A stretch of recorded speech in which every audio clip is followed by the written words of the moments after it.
Shalom Bapak Mama, saudara-saudariku yang diberkati Tuhan. Selamat bertemu kembali di Suara Marturia di hari ini, di hari Senin, tanggal 8 April tahun 2024. Saya senang sekali ketika terus memberitakan tentang firman Tuhan. Dan hari ini firman Tuhan yang akan menuntun kita pada saat ini ialah terambil dari Yohanes 21 ayat 1 sampai dengan ayatnya yang ke-14. Bapak Mama, saudara-saudariku, sebelum kita merenungkan bagian firman Tuhan ini, mari kita berdoa. Bapa yang baik, Bapa yang begitu mengasihi kami dalam hidup kami, dalam keterbatasan kami, Bapa hadir, menguatkan dan membimbing kami. Pada saat ini firman-Mu akan menguatkan kami. Biarlah firman-Mu terus memperlengkapi kehidupan kami. Maka dari itu berfirmanlah kepada kami, karena kami sudah siap untuk mendengarkannya. Amin.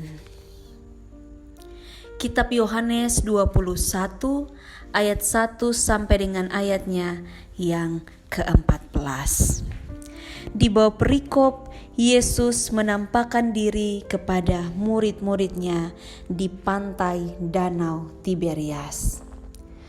Kemudian Yesus menampakkan diri lagi kepada murid-muridnya di pantai Danau Tiberias, dan ia menampakkan diri sebagai berikut. Di pantai itu berkumpul Simon Petrus, Thomas yang disebut Didimus, Nathanael dari Kana yang di Galilea, anak-anak Zebedeus, dan 2 orang muridnya yang lain. Kata Simon Petrus kepada mereka, "Aku pergi menangkap ikan." Kata mereka kepadanya, "Kami pergi juga dengan engkau." Mereka berangkat lalu naik ke perahu, tetapi malam itu mereka tidak menangkap apa-apa. Ketika hari mulai siang, Yesus berdiri di pantai. Akan tetapi murid-murid itu tidak tahu bahwa itu adalah Yesus.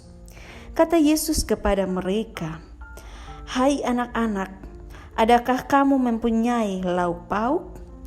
Jawab mereka, "Tidak ada."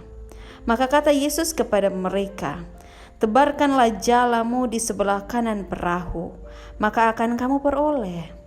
Lalu mereka menebarkannya dan mereka tidak dapat menariknya lagi karena banyaknya ikan. Maka murid yang dikasihi Yesus itu berkata kepada Petrus, "Itu Tuhan." Ketika Petrus mendengar bahwa itu adalah Tuhan, maka ia mengenakan pakaiannya, sebab ia tidak berpakaian, lalu terjun ke dalam danau. Murid-murid yang lain datang dengan perahu karena mereka tidak jauh dari darat, hanya kira-kira 200 hasta saja, dan mereka menghela jala yang penuh ikan itu. Ketika mereka tiba di darat, mereka melihat api arang dan di atasnya ikan dan roti. Kata Yesus kepada mereka, "Bawalah beberapa ikan yang baru kamu tangkap itu." Simon Petrus naik ke perahu lalu menghela jala itu ke darat, penuh ikan-ikan besar, 153 ekor banyaknya. Dan sungguh pun sebanyak itu jala itu tidak koyak. Kata Yesus kepada mereka, "Marilah dan sarapanlah." Tidak ada di antara murid-murid itu yang berani bertanya kepadanya, "Siapakah engkau?" Sebab mereka tahu bahwa ia adalah Tuhan. Yesus maju ke depan, mengambil roti dan memberikannya kepada mereka. Demikian juga ikan itu. Itulah ketiga kalinya Yesus menampakkan diri kepada murid-muridnya sesudah ia bangkit dari antara orang mati. Demikian jauh pembacaan firman Tuhan. Berbahagialah setiap kita yang tidak hanya membaca, tapi juga mau melakukan di dalam kehidupan kita setiap hari. Bapak Mama, saudara-saudariku yang dikasihi Tuhan, Hari ini kita akan merenungkan bagian firman Tuhan dengan tema makanan dari Tuhan. Apa yang dimaksud makanan dari Tuhan?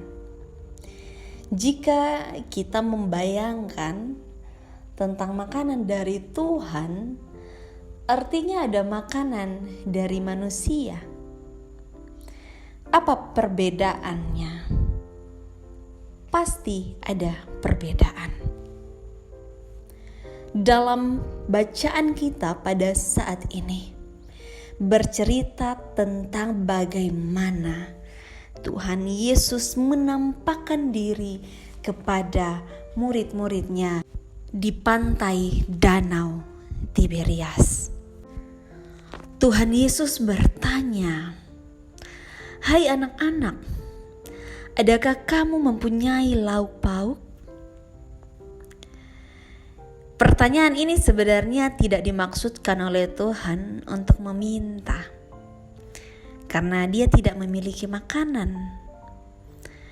Tapi Dia bertanya karena Dia tahu bahwa murid-muridnya belum mendapatkan makanan. Jadi pertanyaan ini menunjukkan bagaimana kepedulian Yesus kepada murid-muridnya. Dalam peristiwa ini,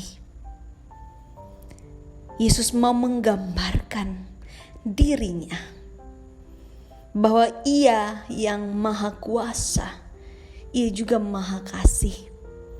Ia maha menyediakan dari yang tidak ada menjadi ada. Pertanyaan ini diberikan karena Dia mau memberikan yang terbaik bagi mereka pada saat itu.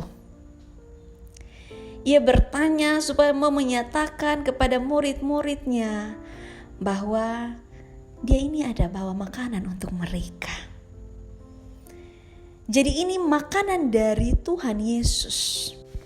Dia tahu apa yang kita butuhkan, apa yang kurang dalam hidup kita, Dia akan menyediakan. Jadi dalam kesusahan, Yesus tidak membiarkan kita untuk terus merasakan yang namanya susah itu. Kisah ini mau ajar kita bahwa Yesus hadir dalam kegagalan kita. Ketika kita merasa gagal, ketika kita merasa kita tidak punya apa-apa, di sana kehadiran Yesus ada bagi kita. Kadangkala kita salah paham ketika kita mengalami hal itu.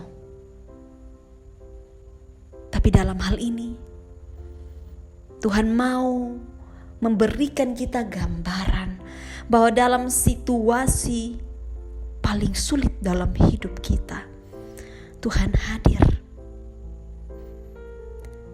Ada kala juga kita salah paham, seakan-akan kitalah yang menjadi berkat untuk Tuhan. Jadi kita melakukan segala sesuatu itu untuk Tuhan. Padahal Tuhanlah yang sudah menjadi berkat untuk kita.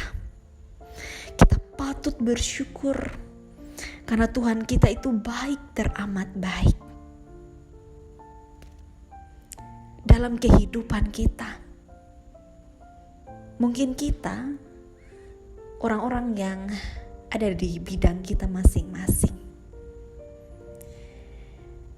Tapi tanpa Tuhan, tanpa makanan dari Tuhan, tanpa izin Tuhan, tanpa pertolongan Tuhan, kita akan susah.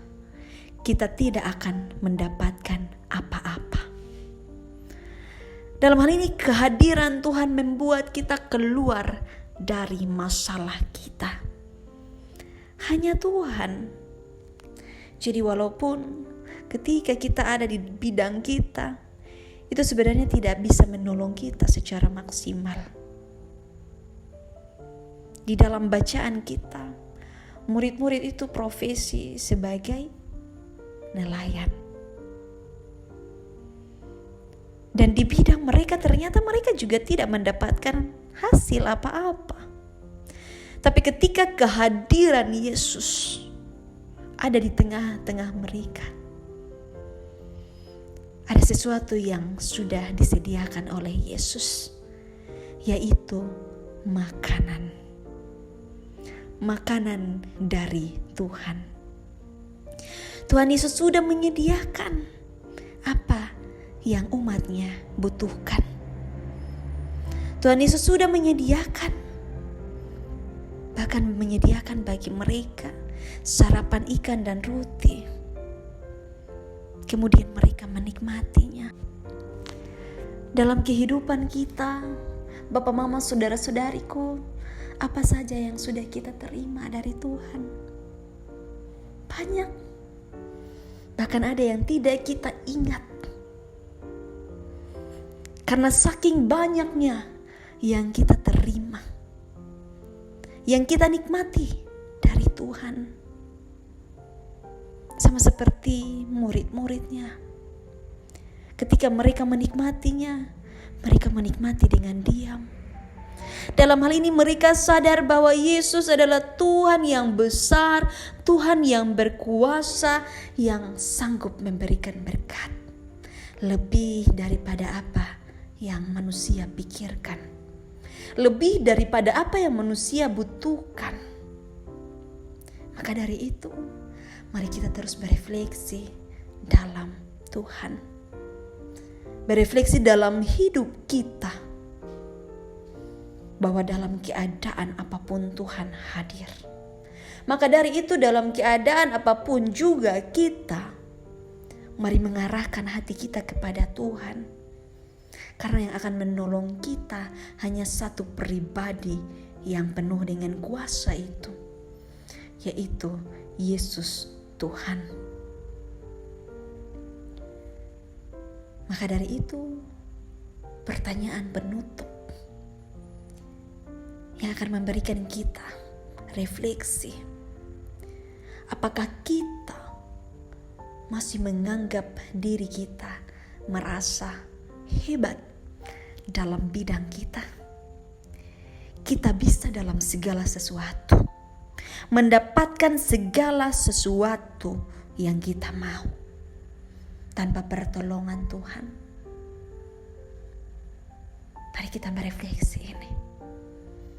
Karena kita tidak akan pernah bisa merasakan kasih, merasakan kebaikan dalam hidup ini tanpa kasih Tuhan. Biarlah anugerah Tuhan itu terus ada dalam hidup kita. Anugerah Tuhan terus melingkupi kita. Karena anugerah yang kita miliki, anugerah yang berasal dari Tuhan.